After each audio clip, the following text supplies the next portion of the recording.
Hey everybody, Nick Espinoza, your chief security fanatic here, and it is Sunday, so we are doing breaches of the week.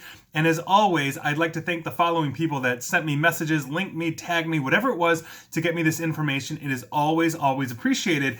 And that would be Chris Fallon, David Walker, Jason Dance, and Barrett Peterson. Guys, thank you so much. And with that, let's start with the city of Long Beach in New York. Now, according to the city, some of their technology employees saw unusual interactions in the city's network, told the city leaders, who in turn contacted the IT division and also the Office of Homeland Security. And to quote the city manager, Donna Gaydon, "At this point, we have no indication of any data breach, ransomware effort, or any other obvious malicious intent with regard to the city's data, but the investigation is ongoing." So hopefully Long Beach will be okay. And if you put them together with Compton, then you know you're in trouble. Moving on, let's head on down to Brazil and talk about airline maker Embraer. Per details, the firm has identified a security incident on November 25th of this year, and the incident specifically affected a single environment in the firm's files. This is according to a Brazilian news site. Embraer believes that the security breach potentially led to the disclosure of data to the attackers, and following the incident, they have started an investigation. They have faced no material impact so far on their activities, and they have isolated some of the systems, obviously, to contain the spread of the attack, so hopefully Embraer will be okay. Moving on, and not to be outdone by an airplane maker, let's go to Switzerland for the helicopter maker Copter with a K. They got hit with ransomware.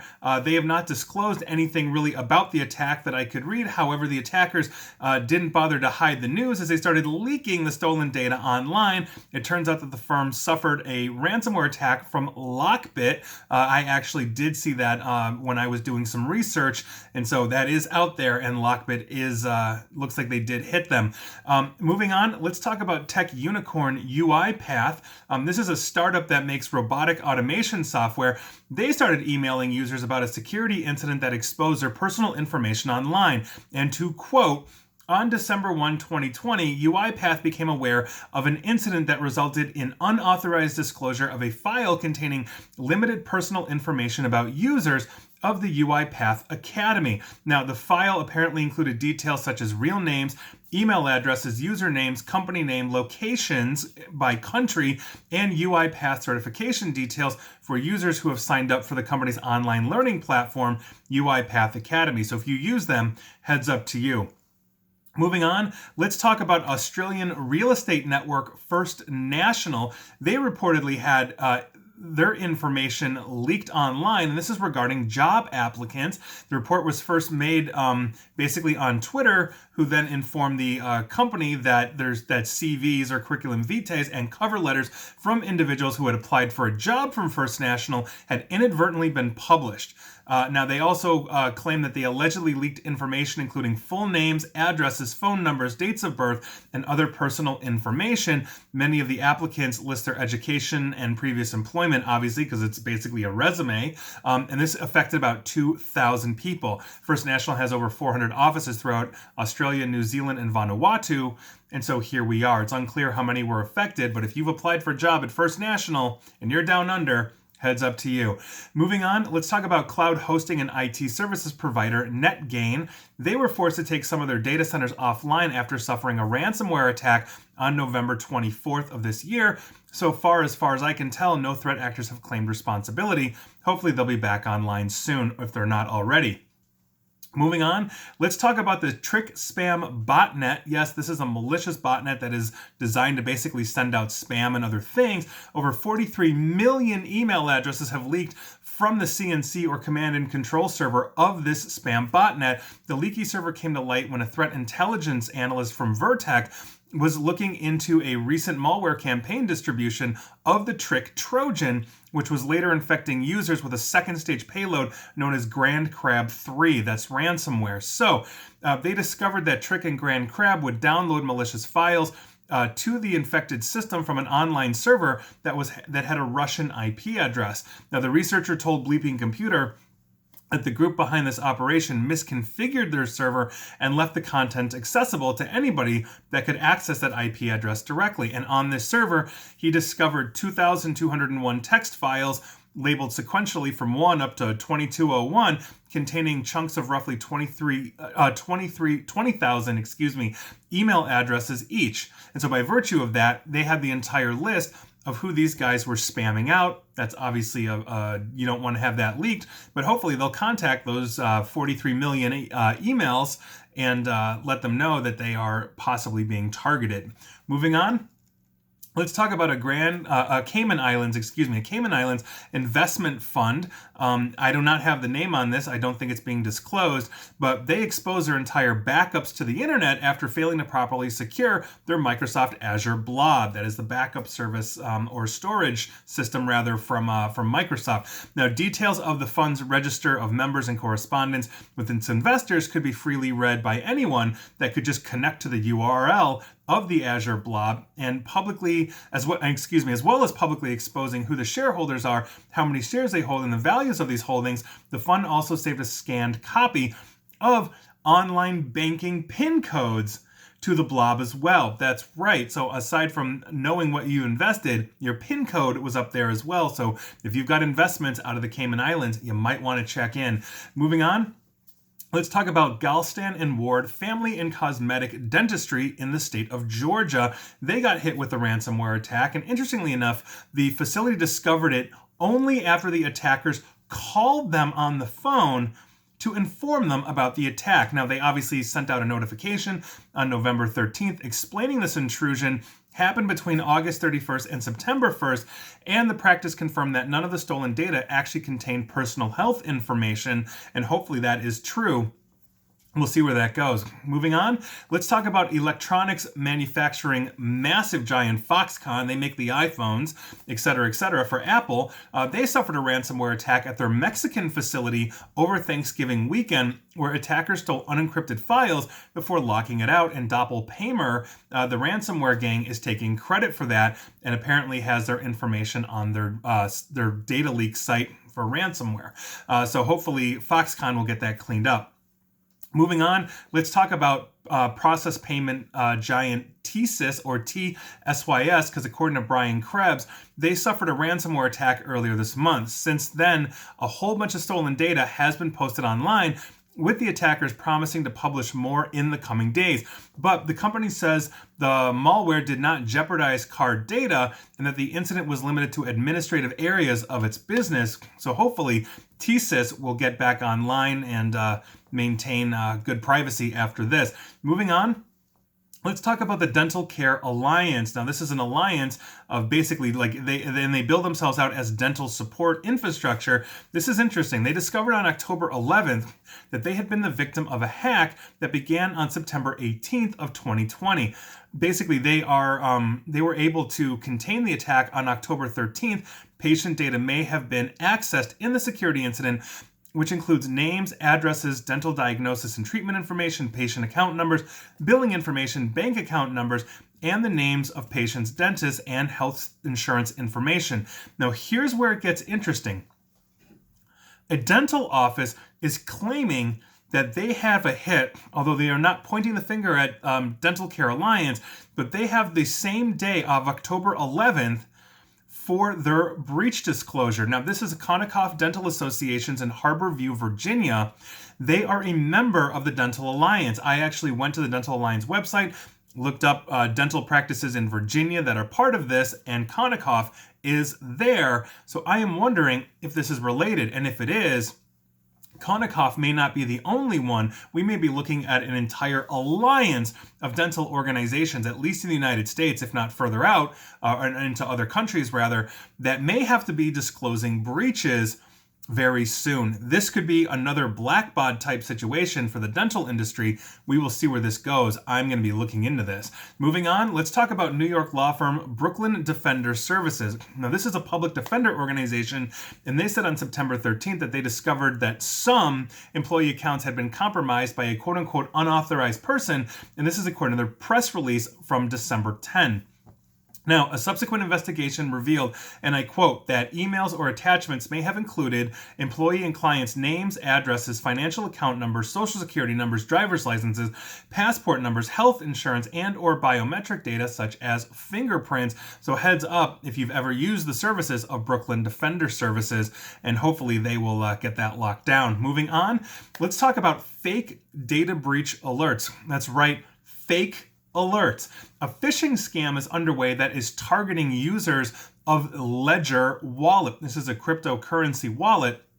And basically, they're sending fake data breach notifications to try to steal from recipients. Now, Ledger is a hardware cryptocurrency wallet that allows you to store, manage, and sell cryptocurrency. The funds are held in these wallets, are secured with a 24-word recovery phrase that supports 12, 18, or 24-word recovery phrases used by other wallets. Anyone who knows this recovery phrase can basically access the funds and do what they want with them, and that's where the phishing is. So if you get if you use Ledger and you get an email saying you've been breached along those lines, don't believe it. Go to Ledger yourself, change your passwords, don't click on links. There you go. Moving on, we unfortunately have to talk about FireEye, the cybersecurity giant, because this past Tuesday, a highly sophisticated state-sponsored adversary had stolen the company's proprietary red teaming tools. Red teaming is the offensive side of cybersecurity where you are tasked with breaking into something. Now, to quote FireEye, and I checked out this from an article about 6 hours ago to make sure that I was completely up to date on this. To quote FireEye, the stolen tools range from simple scripts used for automating reconnaissance to entire frameworks that are similar to publicly available technology such as Cobalt Strike and Metasploit. Many of the red team tools have already been released to the community and are already distributed in our open source virtual machine Commando VM. Some of the tools are publicly available tools modified to evade basic security detection mechanisms.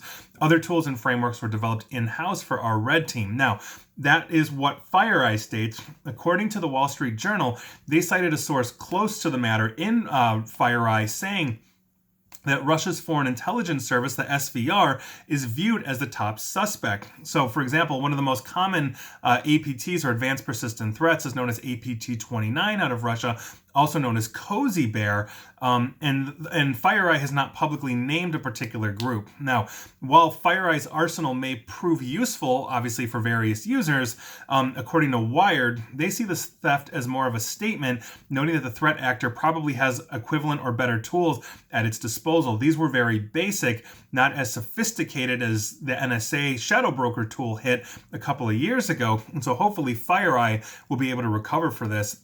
Obviously, this completely sucks, and hopefully, FireEye will be all good and continue on. And finally, and we have two finalies for you today. This appears to be a bit of a shorter week, but we will see. We're going to be talking about the EMA, or European Medicines Agency, because they announced they had been targeted by a cyber attack. Now, the EMA did not provide technical details about the attack, nor whether it will have an impact on its operations while it is evaluating and improving COVID-19 vaccines. And here was the first report, and I quote, "It is not clear just yet whether the cyber attack was successful, either when it took place. The agency confirmed to have launched an investigation into the incident." I am translating this from another language. Now, there was a follow-up, though, a few days later by Reuters that said, and I quote, "U.S. drug maker Pfizer and its German partner BioNTech said on Wednesday that documents related to the development of their COVID-19 vaccine had been quote-unquote unlawfully accessed in a cyber attack on European medicines regulator." The EMA, which assesses medicines and vaccines for the European Union, said hours earlier it had been targeted in a cyber breach, but it gave no further details. Pfizer and BioNTech said that they did not believe any personal data had been compromised, and the EMA, quote, "has assured us that the cyber attack will have no impact on the timeline for its review." So while the EMA is keeping their mouth shut, Pfizer and BioNTech out of Germany went ahead and said, yeah, they got us hit. So there you go. That's obviously a very serious problem. And we've seen a real direct targeting of the medical supply chain, not to mention vaccines. That is a huge, huge problem. Moving on, to our finally, this is our last one, we're going to be talking about the Chinese Communist Party. Now, a major leak containing a register with details on nearly 2 million Chinese Communist Party or CCP members has occurred, exposing members who are now working all over the world. And what's interesting about this is that this kind of shows us how the CCP is operating under their current leader, Xi Jinping. Now, the leak is a register with the details of CCP members, including their names, party positions, birthdays, national ID numbers, and ethnicity. Yes, ethnicity. Now, according to Sky News, one of their reporters, Sherry Markson, and I quote, "It's believed to be the first leak of its kind in the world. What's amazing about this database is not just that it exposes people who are members of the Communist Party and who are now living and working all over the world, from Australia to the US to the UK, but it's amazing because it lifts the lid on how the party operates under President and Chairman Xi Jinping. Communist Party branches have been set up inside Western companies, allowing the infiltration of those companies by CCP members, who, if called on, are answerable directly to the Communist Party, to the chairman, to the president himself, along with personally identifiable information and details of 1.95 million Communist Party members, mostly from Shanghai. There were also details of 79,000 Communist Party branches, many of them inside companies." Now, she wrapped up by saying, and I think this is a good way to wrap this up, "is worth noting there's no suggestion that these members have committed espionage, but the concern is over whether Australia or these companies knew of the CCP members, and if so, have any steps been taken to protect their data and people." Obviously, she's out of Australia, but I think this is true for the United States, the UK, and any other Five Eyes nation, which is where I assume a lot of these members are going to be. But 79,000 Communist Party branches inside Western companies, and we have seen very similar things happen in terms of intellectual property theft on the non-government side. So, for example, one of the researchers on the Tesla's AI for their driving car basically uploaded that to his own personal, I believe it was his Apple Cloud account, and then basically quit and went to work for the maker in China, bringing that technology from Tesla with them. The same thing happened in the United States here with the with a railroad company, where a Chinese national quit, taking a whole bunch of their designs and intellectual property with them to a Chinese rail company. This is something that obviously is a huge, huge problem that we have. They have a massive spy network that they are building and integrating into these companies around the globe in multiple countries. That speaks, I think, horribly to government security, to any Department of Defense from any country, not just the United States, but Australia, Canada, UK, South Africa, etc., etc. How are we going to vet this? How are we going to fix this? And according to her, it's a great question. We don't know what steps have been taken to protect data and people in companies, in governments, where they are setting up these members of the CCP that are directly responsible to the chairman of the party, Xi Jinping. This is a huge, huge issue. Now, in the Cold War, we had problems with, obviously, the United States and Russia, integrating spies. A lot of that became declassified in the mid-90s after the fall of the Soviet Union, with what's known as the Verona Project, that really exposed just how deep the Russians were able to get into the U.S. government and access a lot of critical infrastructure and assets in the United States, both private and public. This appears to be the next basic Cold War we've got. A lot of it is online, but they're all over. And so what are we going to do with this? I'm very curious to know your thoughts on this. And this is also not to say that the CCP or the Chinese Communist Party is the only government out there that is running kinds of espionage. I'm sure the United States, every country, has got their own thing. But for the most part, we're talking about democratic countries versus more authoritarian countries. And so as you see a rise in authoritarian country or a surveillance state that is ever burgeoning in China, that becomes a huge, huge problem. And so that is your finally of the week. Were you affected? If you're a member of the CCP living abroad, you probably were. And please like, share, follow me here on Facebook and Twitter at NickAESP. And please feel free to subscribe to me at YouTube as well. And as always, stay safe and stay online. Thanks, everyone.